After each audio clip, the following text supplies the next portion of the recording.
Hello everybody, Dr. Dow here. Today's topic of conversation, we're going to be talking about parental alienation, and then we're going to talk about mom and dad respecting one another in front of the child and why that's important.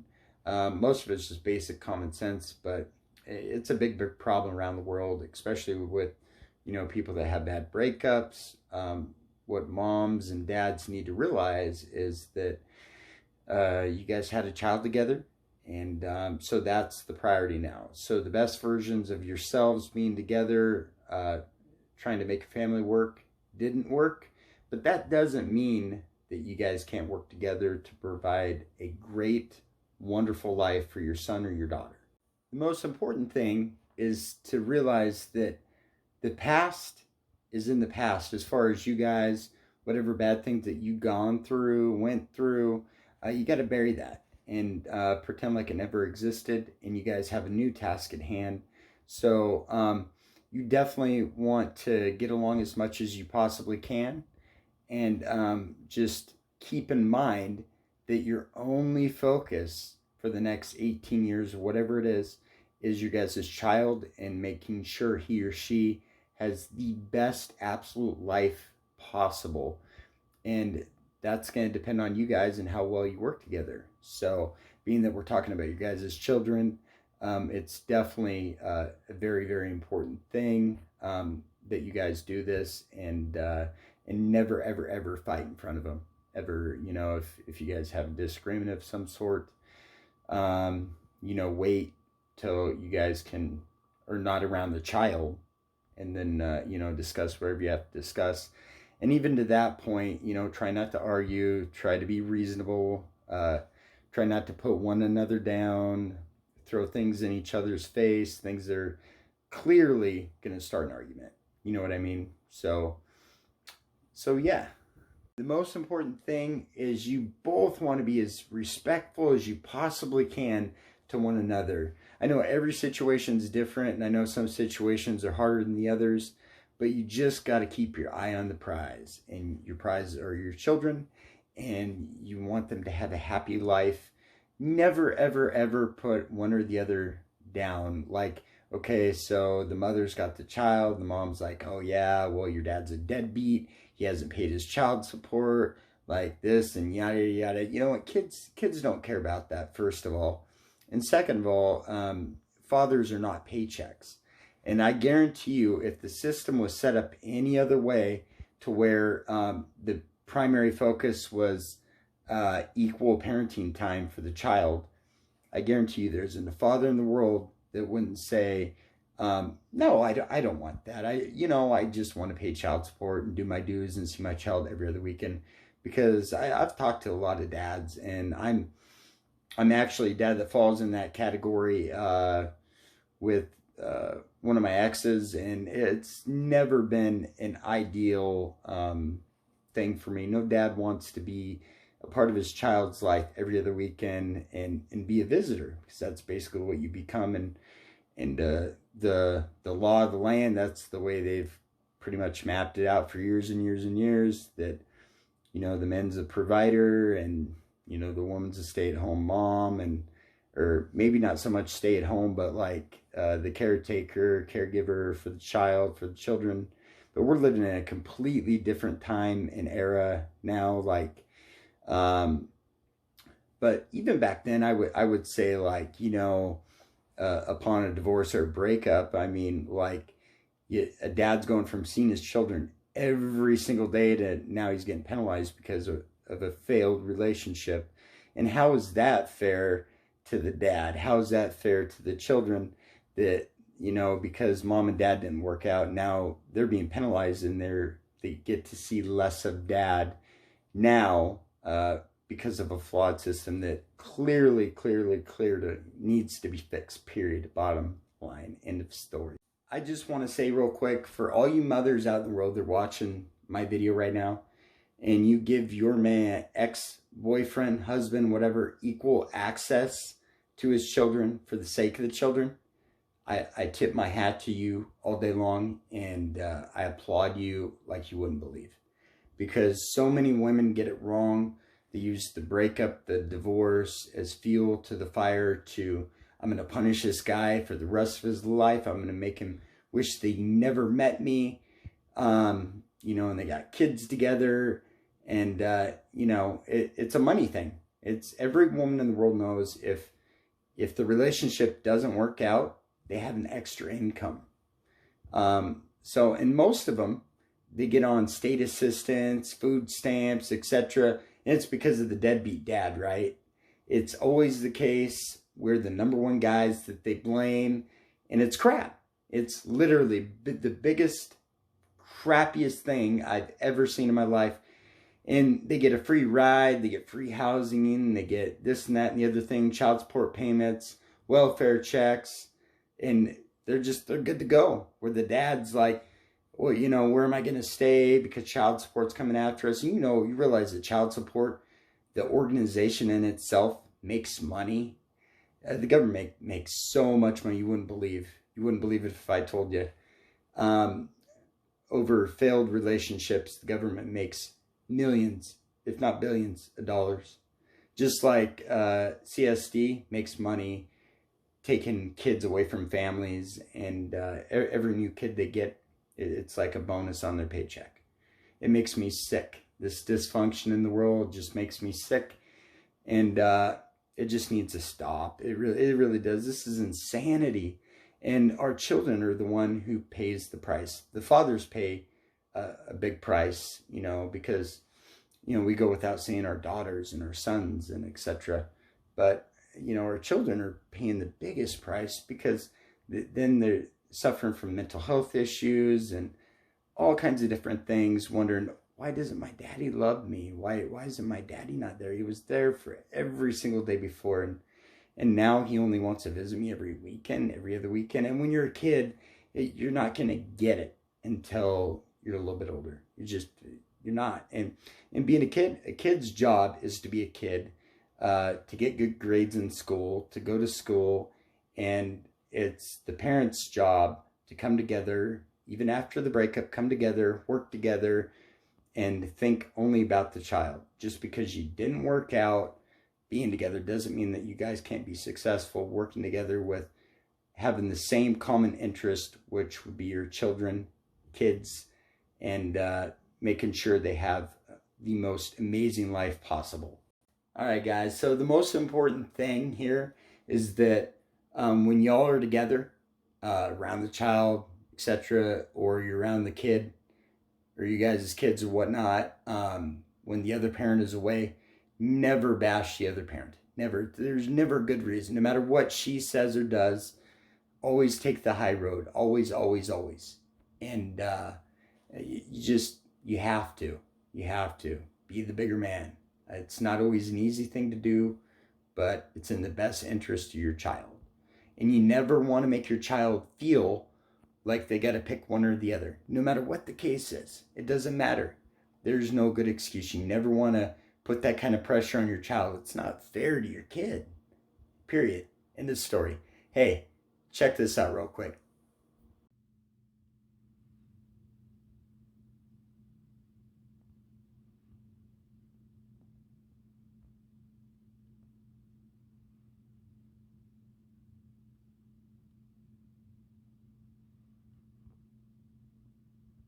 Hey guys, this is really, really heartbreaking stuff. I mean, when you look at the picture and you see just a little baby kid, crying, like torn in between both parents, because, a lot of parents and some parents, actually, you know what, I don't want to say a lot of parents, but that's pretty much the way it is because of our great family court system that doesn't recognize equality, right?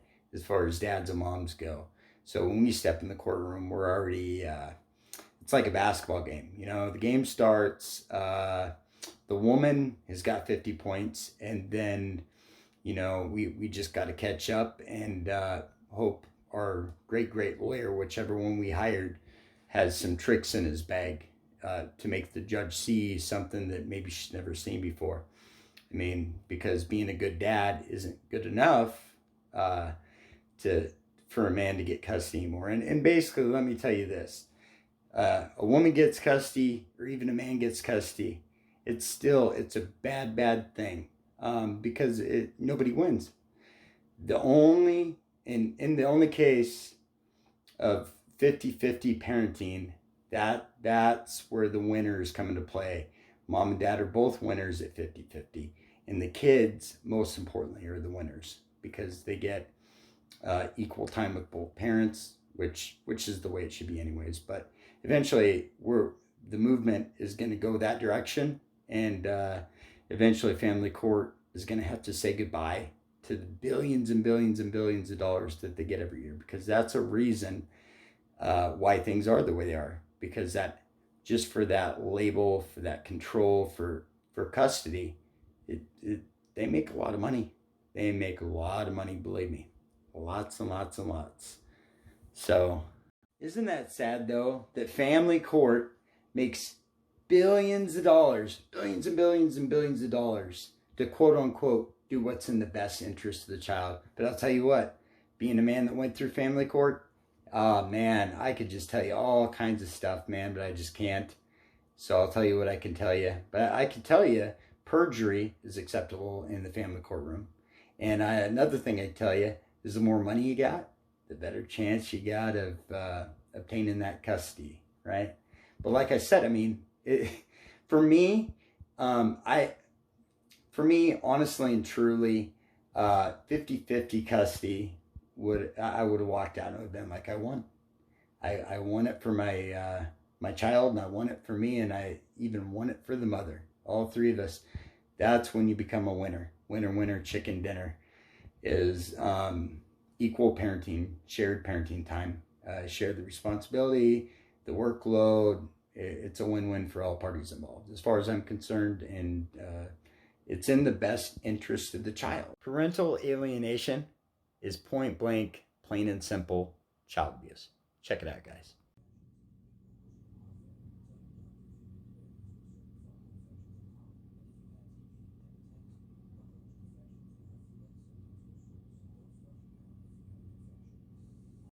This is really sad, guys. Really, really sad. Um, Check this out. Here's some facts for you guys. Check it out.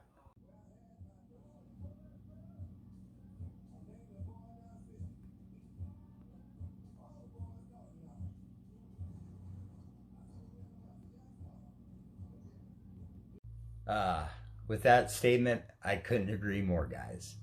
Absolutely. But see, that's not the way it is. See, if a guy in a failed relationship, they break up with a significant other, we're automatically penalized. Automatically.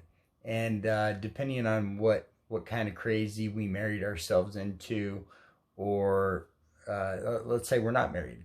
Like, either way, it doesn't matter. It's the same principle applies. And then basically, this is what we got to look forward to. Check it out.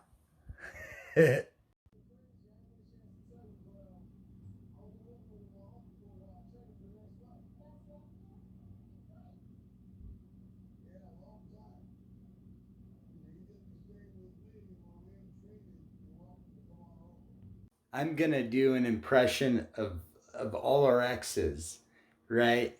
After the judge goes, "Oh, yeah, have whatever you want, sweetheart. Yeah, oh, you're a victim. Oh, I get it. All right, now you can't be a dad. Go away." And there's the ex. She's kicking back on her lawn chair, going, "Yay, money, money, money, money." It's really a serious matter, though, guys. That it really needs to be addressed and fixed. I mean, enough is enough, and we need to put the children first, and that's ultimately the main purpose and point of this video. Is that for all you parents out there, we got to break this. We got to start anew, and the new has got to be the 50-50 custody, and moms and dads need to work together. That's should be the starting point. I realize not in every single case in America that's going to work ultimately. Every situation is different. But that should at least be the starting point and the new standard in family court.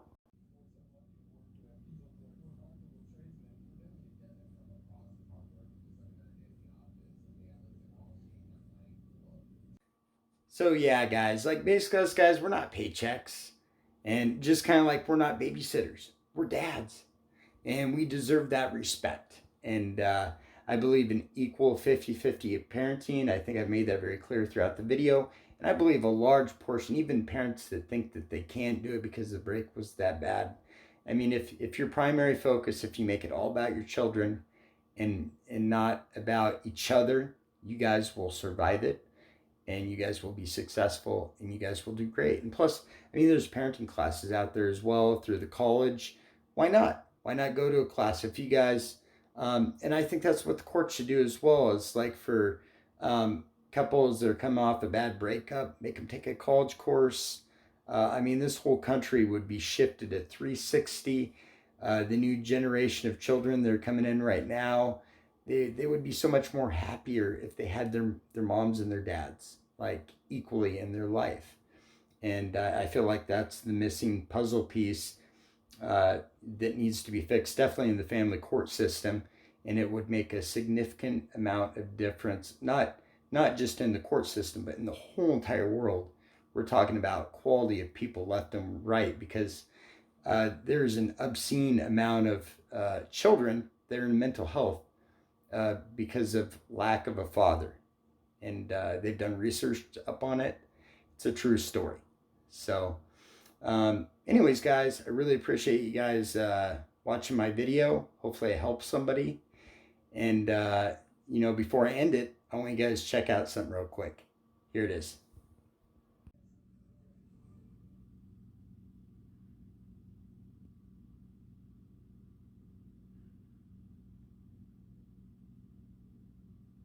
Yeah, guys, you should never, ever, ever make your child feel guilty for wanting to spend time with one or the other parent, mom or dad or whatever.